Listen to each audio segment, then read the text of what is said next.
Well, hello, my friend, and welcome to another episode of the Intentional Leader Podcast, a place to be refreshed and encouraged as you lead yourself, your family, and your team. I'm Cal, and I'm so glad to have you here on the show today. Let me ask you a question. Why do you want to lead? It sounds simple, but according to my guest today, your motive is everything. If you're leading to get something, recognition, control, affirmation, well, it's easy to burn out really fast. But if you're leading to give something, your time, your presence, your service, well, everything changes. Today's guest is Patrick Lencioni, best-selling author, founder of the Table Group, and one of the most trusted voices in leadership today. In fact, when people ask me my favorite person I've ever had on the show, Pat is always someone that I mention. In this episode, we explore the hidden traps that derail even good leaders, how emotional wounds and fear often shape our leadership without us even realizing it, why contemplating your death might be the most life-giving thing you can do. Yeah, we're gonna talk about that. And how to discover and live into your God-given genius. I really think you're gonna enjoy this conversation. It really moved me. I've been thinking about this conversation a lot since we recorded it. And if you enjoy it, would you do me a favor? I just wanna ask here, would you subscribe, whether you're on YouTube, Spotify, Apple, wherever you're tuning in? That just means so much to me. It helps us get new people to see the show. So without any further ado, please enjoy my conversation with the great Pat Lencioni.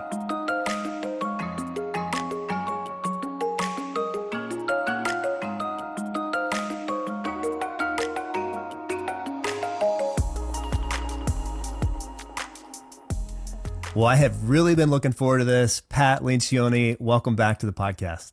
It's really a pleasure to be here. We get excited. I saw your name on my calendar earlier this week, and I'm like, I get to talk to Cal. This is going to be fun.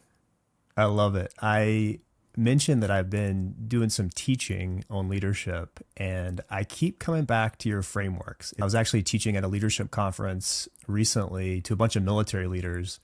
And I was talking about self-leadership, and I was like, we have to talk about the motive.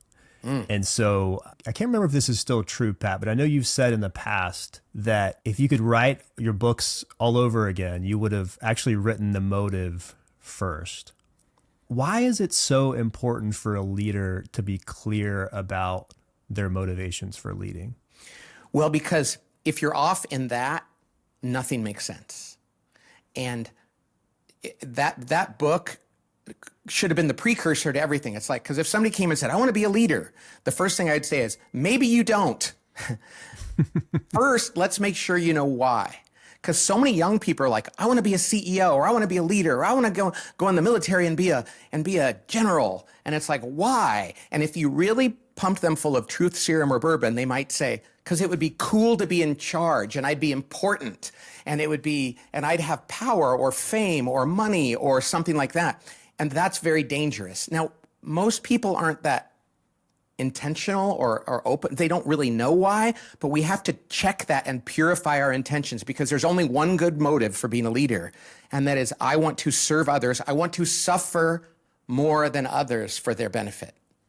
And most CEOs, especially in certain places like the Silicon Valley and maybe Wall Street, would go, what? I didn't do this so I could suffer for others. It's like, that's what leadership is. And if you don't have those pure intentions, you're going to be, the economics of leadership are very poor. You're going to find yourself giving more than you receive, and you have to be okay with that. And I didn't realize that till a little bit later in my career, when I would give people advice around leadership, and they would go, well, I would never want to do that. And I'd be like, what do you mean? And they're like, I don't want to do that. I didn't get into it. And I thought, oh, the precursor to everything I teach is assuming that people are going into it knowing that it's ultimately more about the people you lead than about yourself. In the book, you talk about this idea between reward-centered leadership and responsibility-centered leadership. And I'm curious your thoughts on this, Pat, because I think I've seen this happen, is where as you get more and more senior in leadership, you start to get more rewards. You start to experience the power, the prestige. You get a good parking spot. People laugh at your jokes. All of a sudden, you're like, oh, wow, I'm funny.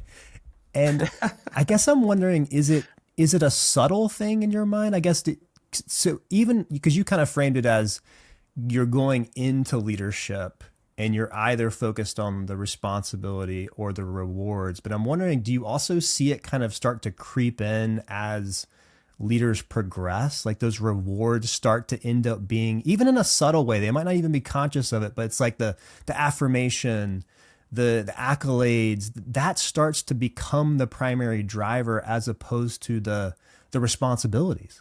Yeah, I'm glad you asked this, Cal, because yes, it's gradual. And even people with pure intentions early in their career or generally good intentions, you slowly start to get used to that. It's like, hey, I kind of like that. I like what you said. People laugh at my jokes. And you don't really know that. You're not like, And you're like, man, I guess I am funny. And people seem to enjoy my company. And some of them do it because they do. And others are like, well, this is the right thing to do. And before you know it, you're like, oh, wow, I'm giving into all this. And so, what's good about this is, and I love that people have read the book, The Motive, and they've called me and written to me and said, I was actually doing it for the wrong reasons. And I know that now, and I'm changing. So, because, I'm a Christian, we're all sinners, and all leaders are susceptible to slipping and leading for the wrong reasons. I've done it. It's kind of a daily thing where you have to remind yourself, oh yeah, this isn't about me. But we're human beings and we're naturally inclined to think about ourselves. So this is not like good leader, bad leader. It's about, am I purifying my intentions? Is my motive still clear and clean? And it's really easy, like the frog in the pot of boiling water, to one day wake up and realize, oh, wow, I've lost sight of why I'm doing this.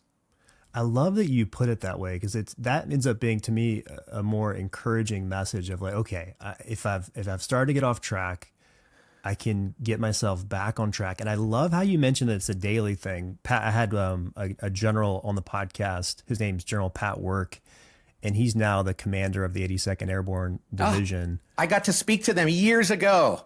I remember you mentioning that, and you would love this because he says every day he asks himself, do I believe in what I do? Do I believe in what I do? He's got this incredible answer of why he believes in what he does. And he talks about freedom. He talks about protecting our nation. He talks about the stewardship opportunity of a country and of an army and of serving the people around him. He's like, I'll tell you, Cal, I believe in what I do, but there's something powerful for him about asking that question every day. First of all, I think we should all ask ourselves daily, do I believe in what I do? Do I believe every day? Do I believe in what I do? I believe in what I do. I believe in what I do. So I'm a skeptic by nature, but I believe in this. I believe that American values require muscle. I believe that Army values require muscle. I believe that people are counting on us to do our duty every day. I believe that in a dangerous world, defending the Constitution of the United States, those powerful ideas that were captured over 250 years ago, and protecting, securing this country, I believe that's powerful. So I believe in what we do. I wrote that down. Everybody should, every day, do I believe in what I do? The first thing I do when every day when I wake up, I say a prayer. It's called the morning offering. And I say to God, okay, God, I give you my joys, sufferings, my prayers, and my works. And I offer it up to you and your intentions and for the good of others and for you. And it's my way of grounding myself. Oh yeah, everything I'm doing today, I want to give this to you. Because if we don't do that, I should probably stop every 4 hours and recommit to that. Yes. Because I'm not that good at remembering. But I love that he does that because, Samuel Johnson, this great writer, said people need to be reminded more than they need to be instructed. Yeah. And it's like, we just need to constantly say, oh yeah, this next meeting I'm about to have. I mean, when you're in wartime, I've learned this from people. I've never been in the military. My dad was, and I've done things with people in the military and the 82nd Airborne and others. But when you're in wartime, it's pretty clear why you're there. Yeah. And it's tougher to get caught up in ego and all those other things because it's right in front of you. And I suppose if you're a professional athlete or a coach or a general manager, when the game is going on, you're like, how do we win this game? But the off season or when things are not in play, it's easy to go, oh, okay, how can I arrange this for my own comfort or my own ego? And so if we're not constantly every day asking ourselves, am I focused on why I'm here and what's going on? It's easy to lose our way. So that's fantastic. Way to go, General Work. What a great name, by the way. Man, I should have had that name. He was a big Army football player too, which you would appreciate, Pat. And he also asked himself every day, "Did I do my best?" I'd love to play that out a little bit, Pat. What happens if we become, even though it's subtle? I love that idea of of the boiling water, how that can over time, this subtle, the rewards become what drives us. But what happens if we do become too gripped by the rewards of leadership? What are we unwilling to do? What does that look like for a leader in an organization? Well, I think the first thing is we have to put mechanisms in place to remind us. You have to have truth tellers around you. And that's not easy. But you've got to say to people, I know that this is why I'm doing this. And if you see me deviating from that, I need somebody who loves me enough, iron sharpens iron, to tell me.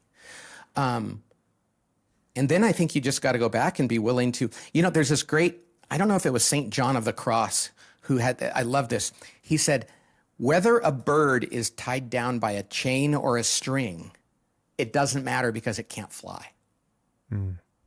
And so if I'm a leader and I'm like egregiously power hungry or about money or fame or myself, okay, that's pretty obvious. But it's the subtle things that are the most dangerous because we don't notice them, or we think, well, that's not that big of a deal, And so what we have to do is constantly ask ourselves, like, do I believe in what I do? Am I leading for the right reasons? Are there any strings that seem so small that if I don't cut them now, they're going to grow and become chains? So I would say is we have to almost do, like he said, did I do my best today? Am I allowing any strings to hold me down? And they might be small things that we need to go, yeah, I'm not going to do that. In that meeting, I didn't listen to that person because I don't really have to. But I'm going to go back to them and tell them, I don't think I listened to you. I want to hear more about what you say. It's small things, because if you wait for them to get to be big things, they're a lot harder to deal with. So I guess it's just to be constantly, the St. Ignatius Loyola did this thing, the examine every day, where he'd go back at the end of the day and go, okay, how did I do? What did I do well? What can I do better? And every day we need to kind of flush the cache, as they say in the world of computers, and kind of get rid of cut the strings. That's what I would say. I think that's really good. And I love you mentioning just the need to be reminded. It makes me think of monks that used to have the specific times of day where they would pray. It was like the bells and... Yeah. So I want to tell you what my strings look like. For a variety of reasons, I had wounds that I grew up with that I only discovered recently. I grew up super disciplined and hyper vigilant, and a lot of people in the military probably have that, and succeeded because of that. Well, now I am allergic to it. The string for me is I want to have freedom all the time. I don't want to have to do anything at a certain time in a different place. And as we rise up the ranks, now in the military, there's still that structure. But for a lot of leaders, they get to a place where they go, I don't want to have to do. I just want to come to work and do what I feel like doing. And I'm sure if you're a general or an officer, you even get some freedom in that regard too. And what those monks learned is that, no, there is a rhythm in life where we need to submit to a certain structure because we're human.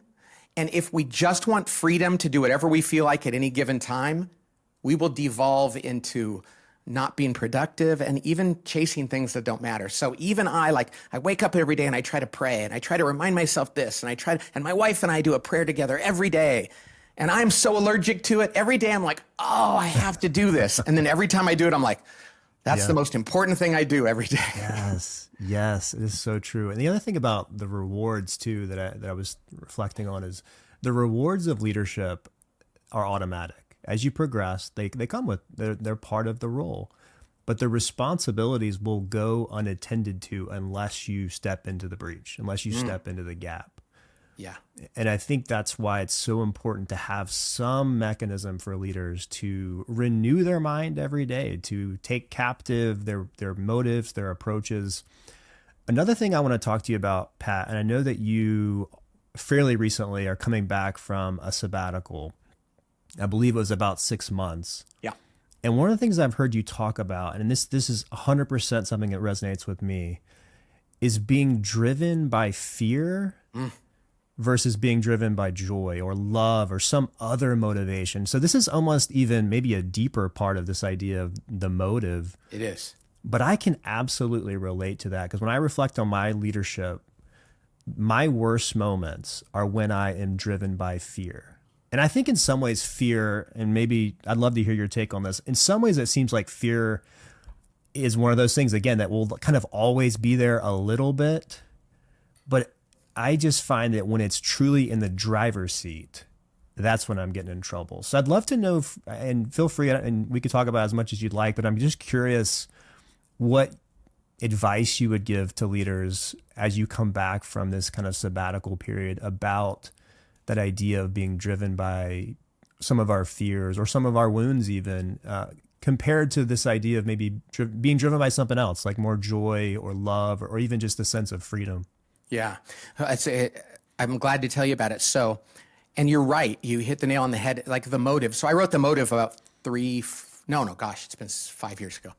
And the motive was about purifying your intentions. And I was pretty clear that I wasn't doing it for myself. But there was a deeper motive that I wasn't clear about at the time, and that was I was afraid of failing. So I was putting others first, but even the motive of doing that was I didn't want to fail. And so I, at the beginning of fall, I realized there were things about me that I needed to address. And so I took a sabbatical. There was no golfing or swimming or going to anything like that going on. It was really deep therapy, prayer, spiritual direction, and just suffering. And it was a huge blessing. But what I did is I explored, why do I do what I do? And I realized since I was a child, I had these wounds that I didn't even know were wounds because they caused me to succeed. And so many leaders, Cal, I can't tell you how many CEOs and other leaders in every kind of context I've shared this with, and they're like, I have that too. And I think if you were to look at the most successful people in life, many of them are so successful because they're like, it's never enough, it's never enough, it's never enough. And like the world's greatest athletes, when you look at the GOATs, and maybe almost anybody who makes it to the top, oftentimes they just felt like, okay, it's still not enough. It's still not enough. I have to do more. And we look at them in society and we say, well, they're successful. But the question is, are they operating out of a place of peace and love, or is it running from a fear that they'll never actually be able? And so I was just like, I don't want to run from that fear anymore. No amount of success, worldly success, is relieving me of this fear, this pain. And so I needed to go deep. And it was horrendously painful and beautiful. And I'm still working through it, but I'm so in a different place than I used to be because I'm aware of the fact that it's like, oh, things that happened to me when I was young, and it wasn't anything salacious or that would make an interesting article in People magazine, but it was very real. They had been driving me since I was 5 years old. And like you went to West Point, and I got good grades, and I pleased my coaches, and I pleased my teachers, and I pleased my parents, and I tried to please everybody around me. I tried to succeed and achieve. And you can get to a place where you go, where does this end? And it's like, oh, wait, I have to do it out of love for something, not out of fear of failure. And usually if we don't go back and kind of explore what happened to us when we were young that caused us to do that, we just keep running. So that's kind of what happened to me.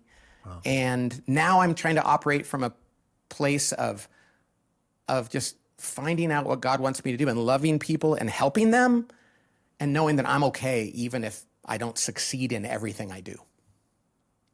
Yeah, what I hear, first of all, Pat, thank you for sharing that. And thank you for leading in this way. I think this is I was talking to your son, Matthew. I kind of feel like this is almost like a new season of your leadership. Like a new season of almost like sage type wisdom, like giving us a sense of like, because you've experienced a lot of success. I mean, a lot of what I aspire to do, you've done. Like you've written successful books. You're an incredible speaker. You are a household name in the leadership space. People know you. But it's interesting, and I don't know your full story, but I could see, and you hear other successful people where it's like they get the thing, like they publish the book that everyone knows about, or they get the speaking engagement. And you probably see this with a lot of the people you work with. But what's on the other side of that? Right. Is that feeling still there of, okay, on to the next. I can't even enjoy the thing. And to me, that seems to be like one of the most important parts of this is figuring that out. Like if you took away all the stuff, who am I then? And it's identity. It's like, so who am I? Am I an author? Am I a speaker? Am I a expert on this stuff? Or am I a father and a husband? Those are better. But before that, for me, it's like, oh, I'm a child of God and I make mistakes and he loves me anyway and I'm okay. Okay, now I can be a better husband. I can be a better father. I can be a better author, consultant, and speaker. But if I'm identifying with those things, it's never going to end. And you wonder why somebody, and I'm not picking on Tom Brady because he seems like a really good guy, but like, it's like, oh, I got to win one more. Yeah. And it's like, so is that going to make you happy? And people are like, no, And the only thing that will make, this is my faith, is knowing that I'm loved by God and I'm his child and that I'm meant to love him and love others so that one day I can be with him forever. Now, from a standpoint of peace, I can go about this without that sense of fear. And boy, I think about people in the military, think about the Rangers and people like that who protect our country and do hard things. And the SEALs, I know that's Navy, so I don't mean to be offending you, but and they are taught to be hyper vigilant and to give everything to protect our nation. And I think about they come back and they essentially, it's like, no, you can't rest. And I think the sacrifice they make to protect our country is so expensive for them. And we have to love them back to learning how to be at peace and not constantly be at war. So people that have gone through war in any regard or in any over hyper vigilant way, man, the recovery from that is hard. And they deserve all of the help they can get to know that they're enough. So that's beyond my pay grade. I just have seen enough things and met enough people that are in the military to say, you actually gave up your peace of mind to protect me and this nation. Man, I want to pray that you can find that peace of mind again. Well, you see it a lot when people transition out of the military, where it's, okay, who am I now? And it's really a subtle distinction, but the way I think about it, Pat, and this comes back to, we've talked about this before, this comes back to kind of the foundation of faith, because I've often thought, I can't remember who said this, that it's easier for me to think that that I'm useful to God than that I'm loved by God. Oh. And if I'm not careful, I start doing things to earn love as opposed to doing things out of a secure place of being loved. And those are two very different perspectives and approaches to life. One is a constant earning, and then the other one is, it's kind of like, is it Chariots of Fire, where he's like he's running because he feels joy when he runs? It's like you're doing it with a sense of peace, a lightness, a freedom, a joy. That's kind of what I hear you describing, Pat. So is that kind of what you're trying to get to, is more a place of still doing the work? You're still doing important work, but it's a totally different mindset in how you're doing the work and why you're doing the work. Absolutely. And that earning it, because you can never earn it. Yeah. And as a kid, I thought, well, I want to earn, and basically I was like, I want to earn my dad's love, my mom's love, my coach's love, my teacher's love. And when you don't know that you're loved, you will never earn it. You will never be done. And when you can know that you're loved, then you can do all that work. But like you said, it's not like, oh, I don't need to do anything. I can just relax and watch TV and I'm fine. No, it's like, now I can do it, enjoy. I was a distance runner. So you mentioned Chariots of Fire, but I ran out of terror. Literally, the gun would go off and I would run to the front and try to run away from people. And I usually did. It was not fun. I hated it. One time in my career in high school, I went to the line. It was a kind of a special race. It was the steeplechase, which only was once a year, where you jump over the wooden barriers and through the water.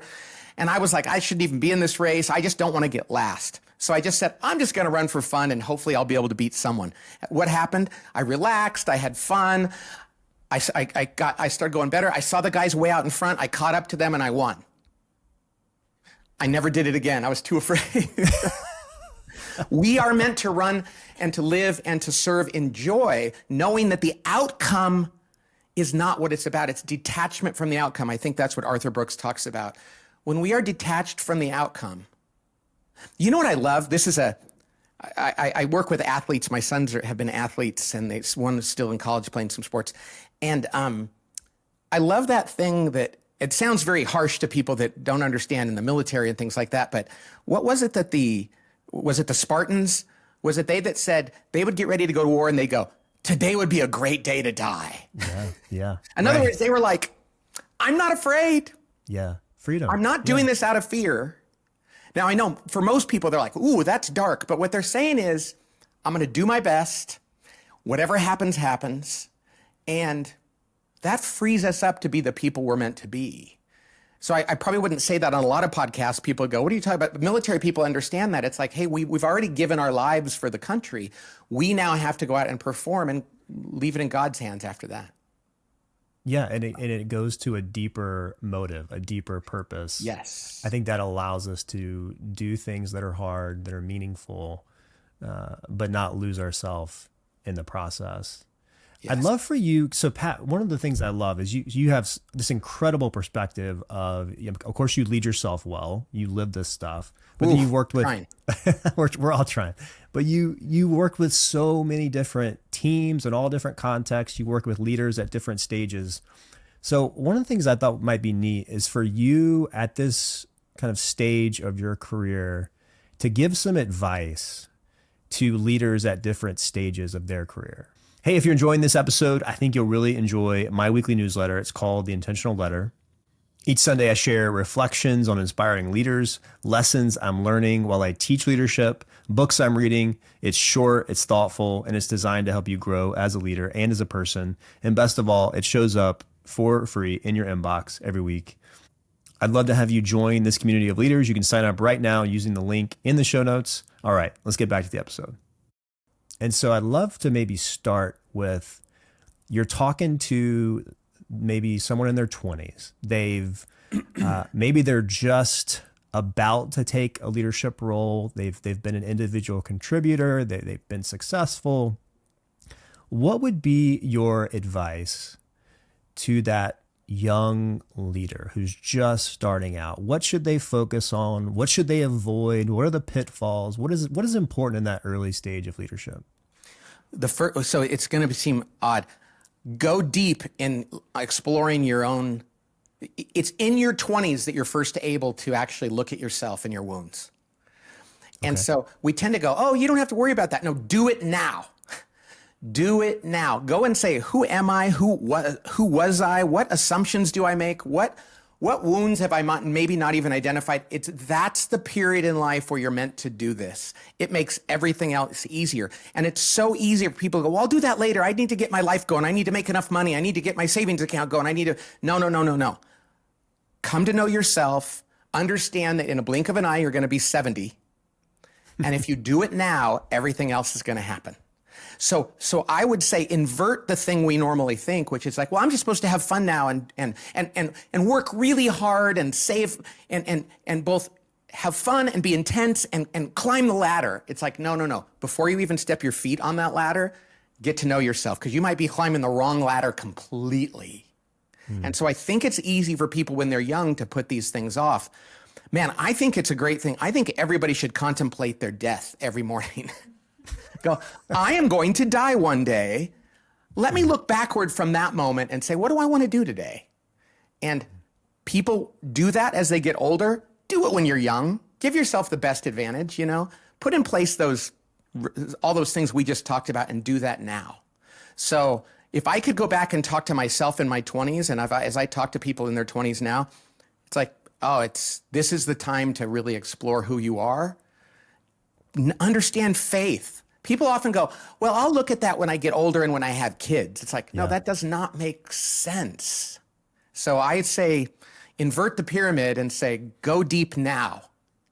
That would be my advice.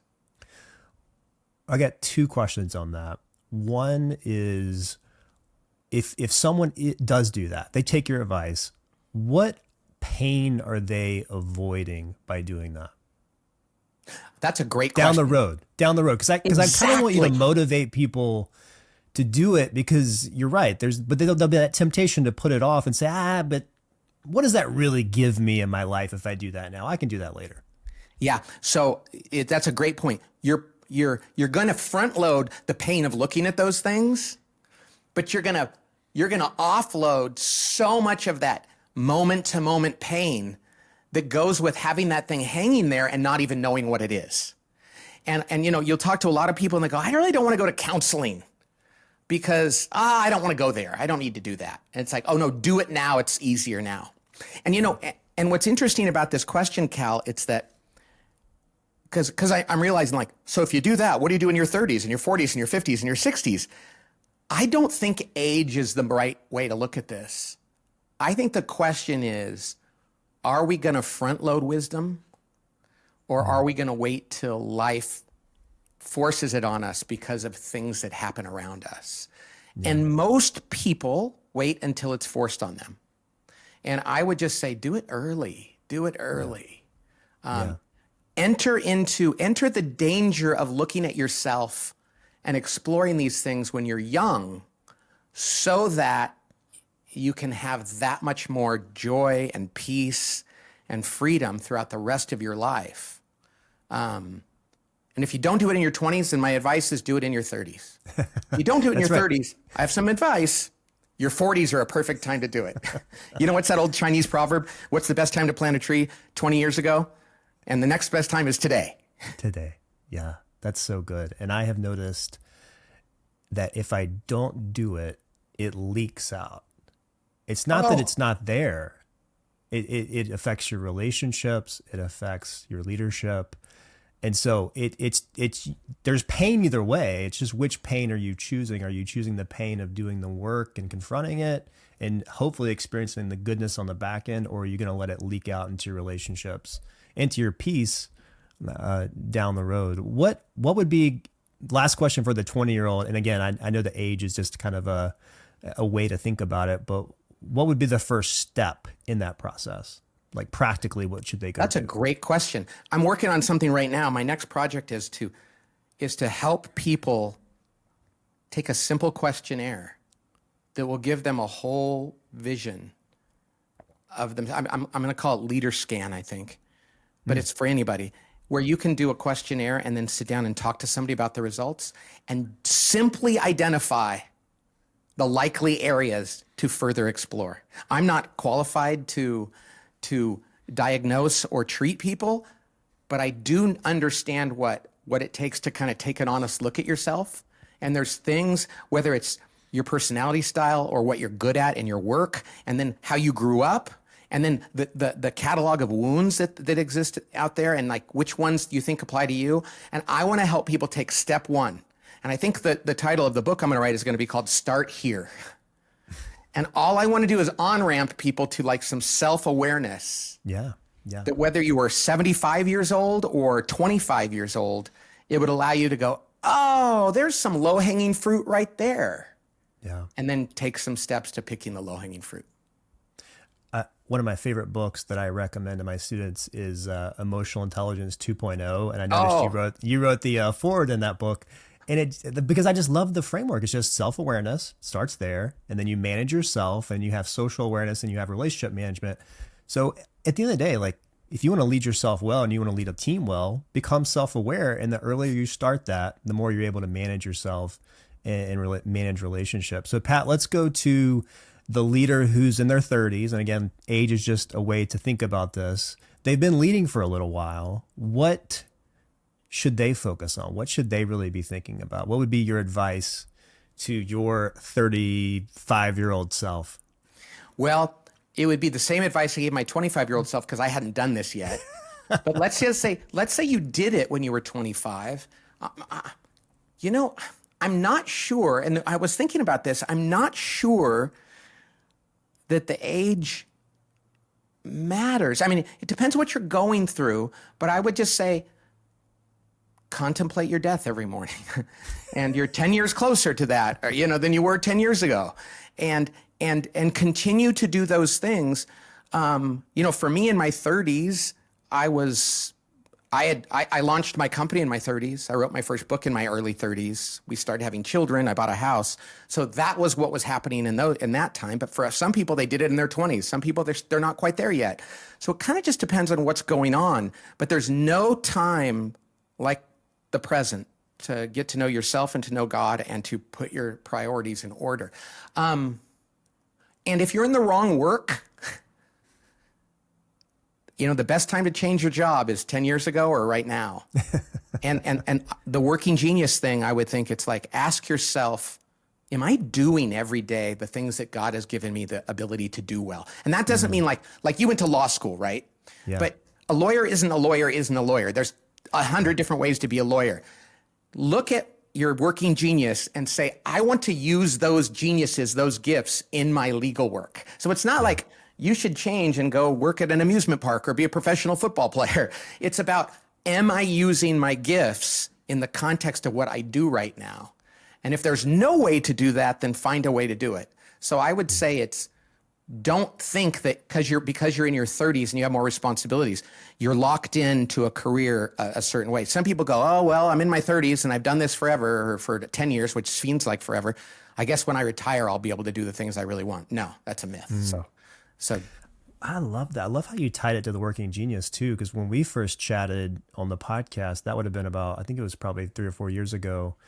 I took the working genius and I learned I was a wanderer, which I had never thought of as a genius. I remember telling my wife, she was like, yes, you are a wanderer. And I was like, you know what? That's a great thing. Yeah. And then I also have enablement too. That's my other one. And anyway, but there was so much freedom that learning that helped me realize that what I'm doing on this podcast, the thinking about leadership and thinking about history and the law, and I can literally just spend hours and hours just thinking that actually can bring some value to the world. So I love that that's kind of where you started to go with this advice, maybe in your 30s. And again, it can be any time, but of really figuring out not just you've done hopefully some inner work. You're thinking about maybe some of your wounds and you're becoming more self-aware, but you're also thinking about where can you contribute to a team or to an organization or to society in a way that not just brings value, but also brings joy to you.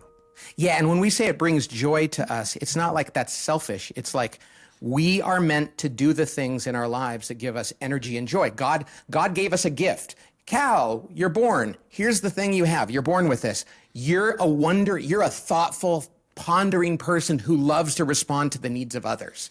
That's who you are. And he gives you deficits too. And like, by the way, you know what you're not? Do you know what your true working frustrations are? Do you remember? I know one of them was galvanizing, which I remember helping me understand why Ranger School was such a exhausting experience for me, because what do you have to do in Ranger School? Galvanize all the time. And I think my other one was, I can't remember. I know galvanizing for sure. That one resonated and that helped me. I was like, oh, wow, this is why it's so exhausting whenever I have to get a group of people to do something. Right. So don't go out and get a job to prove to the world that you can galvanize. Yes. People do that.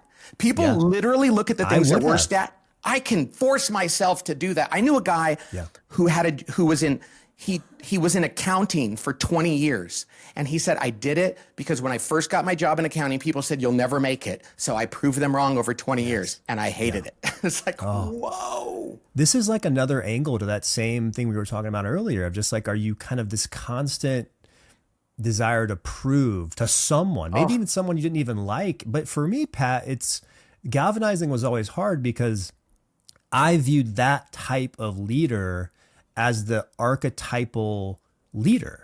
Like that's the commander, that's the ranger. Right. Like you take a team, you tell them to go take that hill. So the fact that wasn't my natural strength and gifting made me feel like, man, well, I I'm just a phony. I'm not a real leader, but it actually helped me see, oh, there's a way for me to tap into something that's more authentic to me and still be effective. You know, I've had priests and ministers contact me after doing the Working Genius and say, I feel like for 20 years I've been doing this and I feel like a phony, a fraud. And I'm like, why? And they're like, well, because I have friends who can go for a walk in the woods and come up with a 3-part homily or sermon series. And I grind. I sit in my office and I can't think of things. And we look at their Working Genius and I'm like, do you like to give people counseling and comfort them when they're sad? And do you like one-on-one? And they're like, oh, I live for that. I'm like, yeah, you're a pastoral minister. You know, that guy who writes who can come up with that idea and speak in front of a bunch of people. If his genius is he's not good at counseling, and he probably feels like a fraud because I can't do that part. And you know, a soldier is not a soldier is not a soldier. A general is not a general is not a general.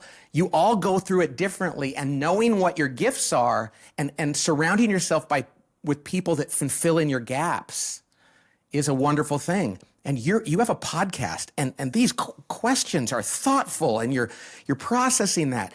You're using the gifts you have in the military as a lawyer. If I were to go to you and say, you're going to be a military lawyer one day, we would come up with all of these things. They would think, well, then you're going to have to be this and that. It's like, no, you know, we all have gifts to bring to the table in whatever profession we're in, and we need to identify them and use them. I love that. And I think you're giving us the tools to experience more freedom and more joy, which is really neat. The fact that you're going through some of this inner work now, and you're helping us also with some of these tools. Yeah, it's never too late. I mean, as I'm getting older, I'm feeling younger in the sense that I feel like I'm making realizations about myself like I'm a kid. And praise God for that. I'm like, this is exciting. Pat, I know we're at the hour. Do you have a few more minutes? Or absolutely. Okay. Last. So Pat, I want to shift to talking maybe to someone who's a little bit older. So let's just assume that you're talking to someone who is in their 40s, 50s, maybe even entering into their 60s. And maybe the advice would be different for those ages.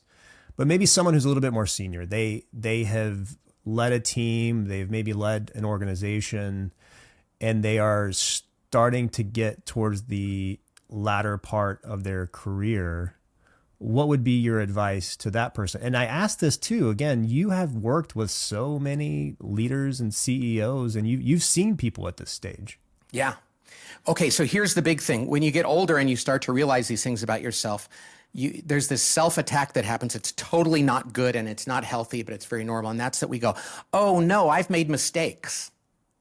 And anybody that gets to age 40, 50 in their 60s, 70s, 80s is going to go, oh, but what about the mistakes I made? No, regret is self-attack and it's bad. The way you lived until this time is how you got here. And the realizations you're making now are a gift. And what you do now is a gift that was built up through all those experiences. So many times people will go, oh, but look what I did. I made this mistake with my kids, or I made this mistake at work, or we made a decision at my company. It didn't go well. And it's like, that is part of God's plan to get you to where you are today.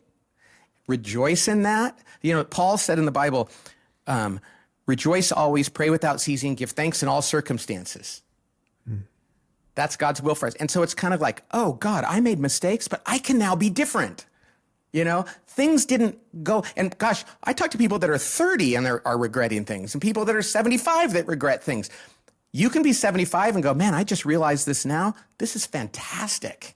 I get to live the rest of my days with this new realization and go about things from a place of love and freedom. And so regret is not good. And it's what we do when we get a little older and we think we're done. But that's a mindset that's built in fear and results rather than freedom and joy, you know? Whoa.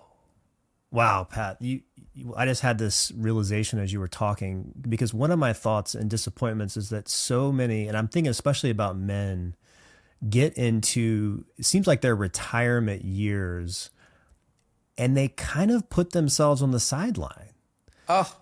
They don't mentor, they don't coach, they don't pass on wisdom, they're not intentional. Nothing against the golf course, but it's like they go to the retirement, but it becomes like they're no longer making an impact. And it made me wonder if a big part of it is because of a feeling of regret.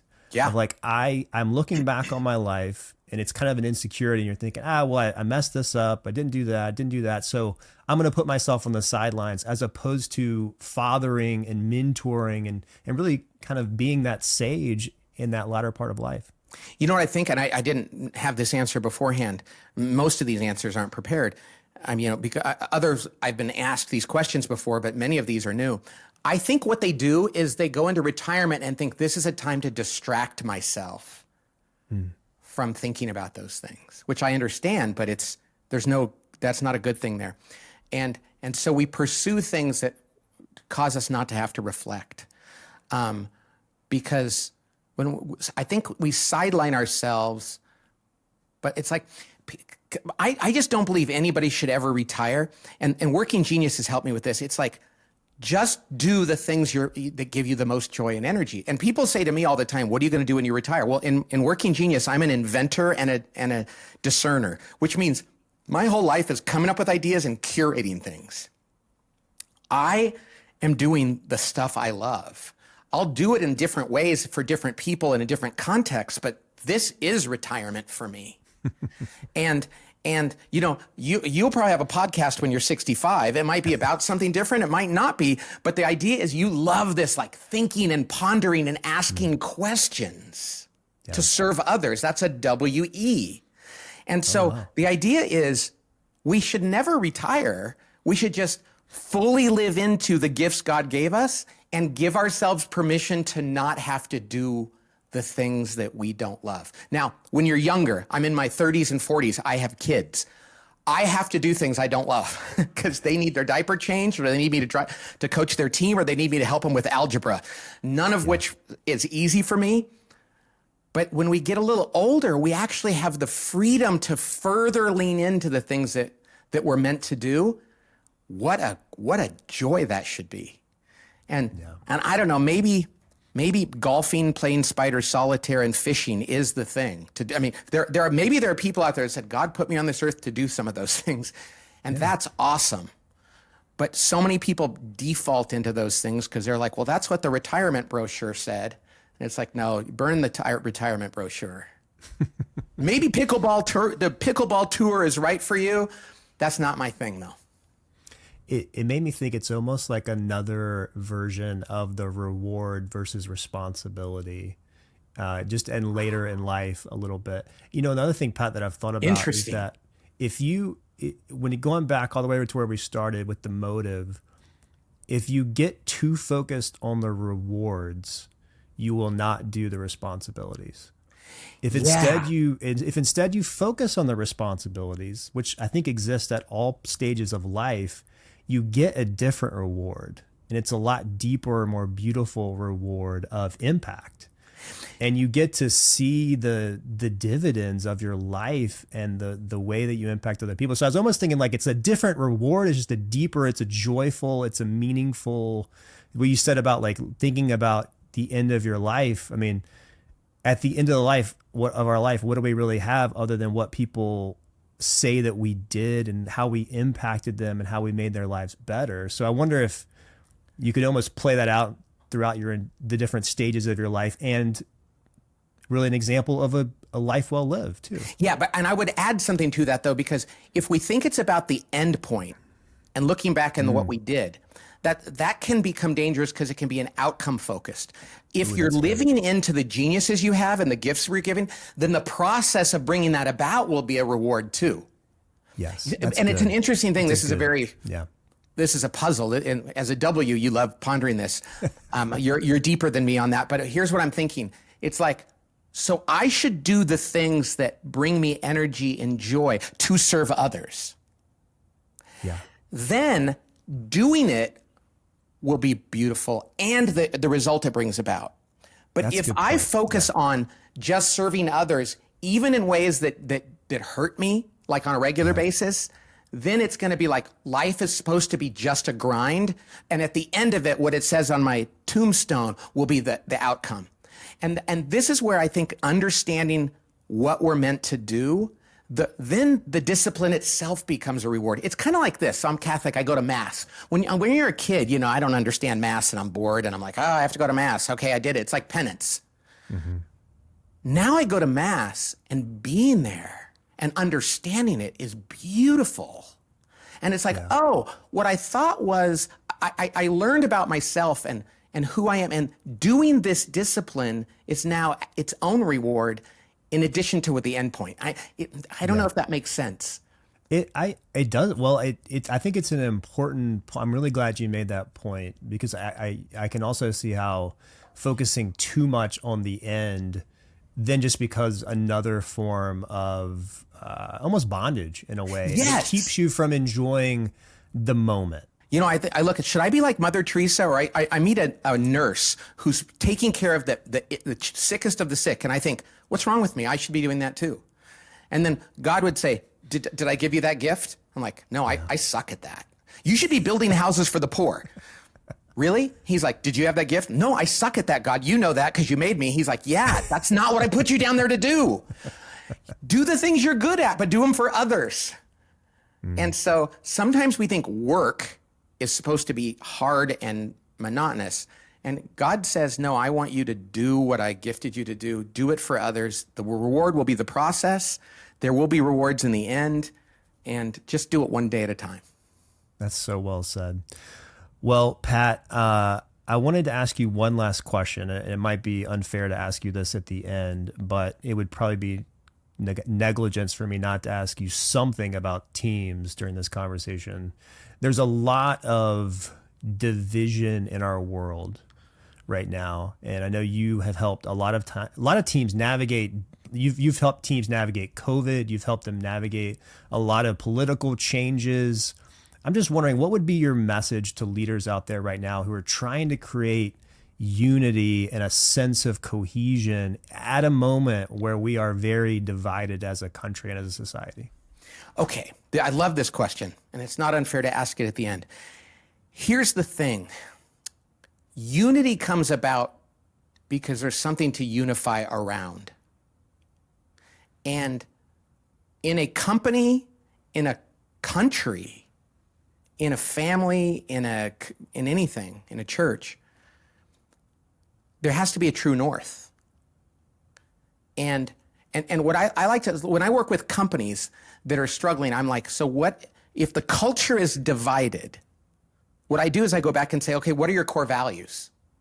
What is the purpose of your existence? Like, why does your company exist? And what are the core values that make that? And if a person doesn't buy into the reason why we exist or fit into the core values, they don't embrace those, it's actually a movement of unity for them to move someplace else.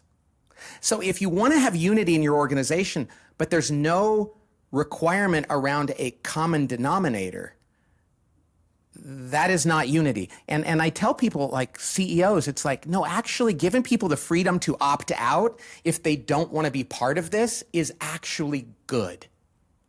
Then people will opt in. The people that opt out will find a place where they can be part of something and feel better about that. So, and you can love them when they do that. And you can give them dignity. You could say, it's okay. I remember Alan Mulally, the CEO, took over the Ford Motor Company, and he didn't fire very many people, but he'd go to them and he'd go, this is what I'm asking of you. And some of them would go, well, I don't really want to do that. And he'd go, that's okay. And they go, really? And he goes, yeah, you don't have to work here. And I'll still be your friend. I'm not going to be mad at you. It's up to you. And that's, people opt in, and that's unity. Now, the difficulty is in a country when we don't have that.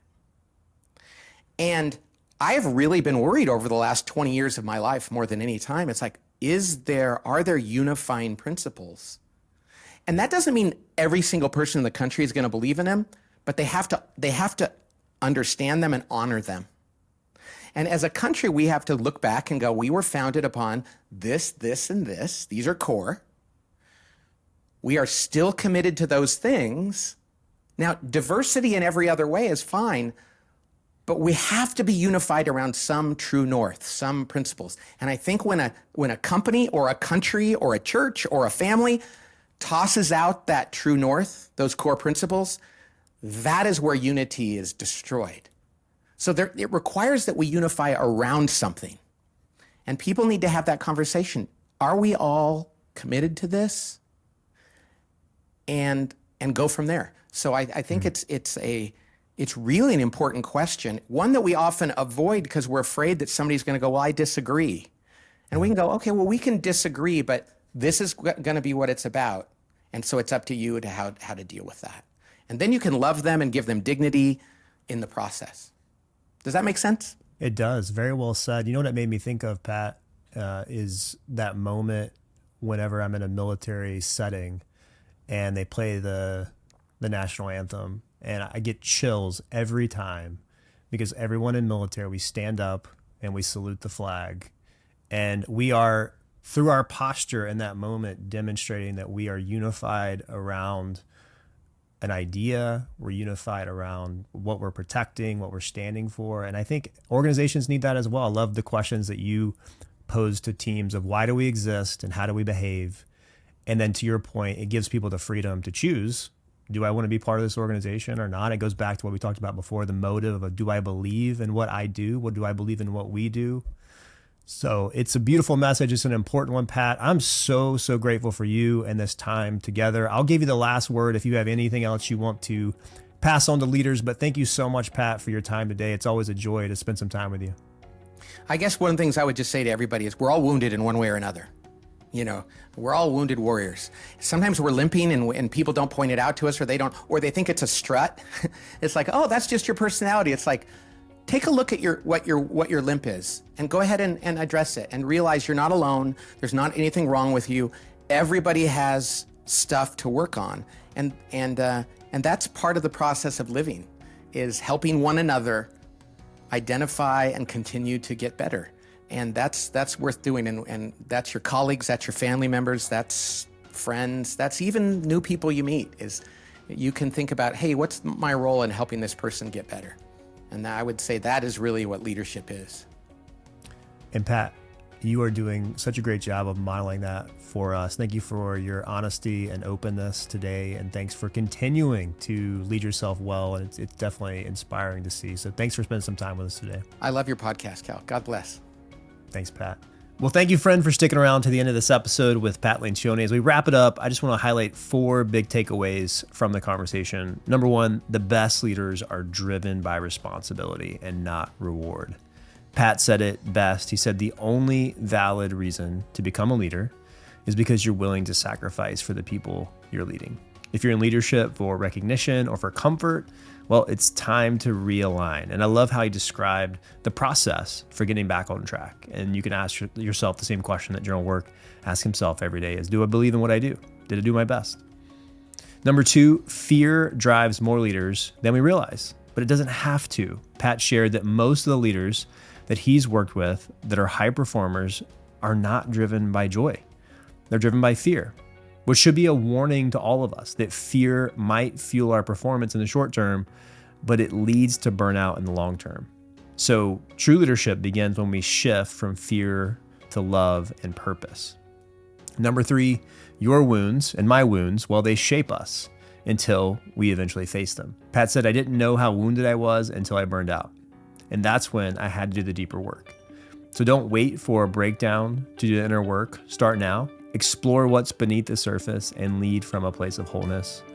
And then number 4, you don't need to create your identity. You just need to discover it. You were created with purpose, as Pat said. Your job is to discover it, not to manufacture it. And that's a call to slow down, get honest, and embrace the truth of who you are before the world told you who to be. If today's episode resonated with you, you can go deeper with me at calwalters.me. I'd love to walk alongside you as you pursue clarity and intentional leadership. And as always, I hope you go and have a wonderful week. Remember that life is short. Let's go make it count.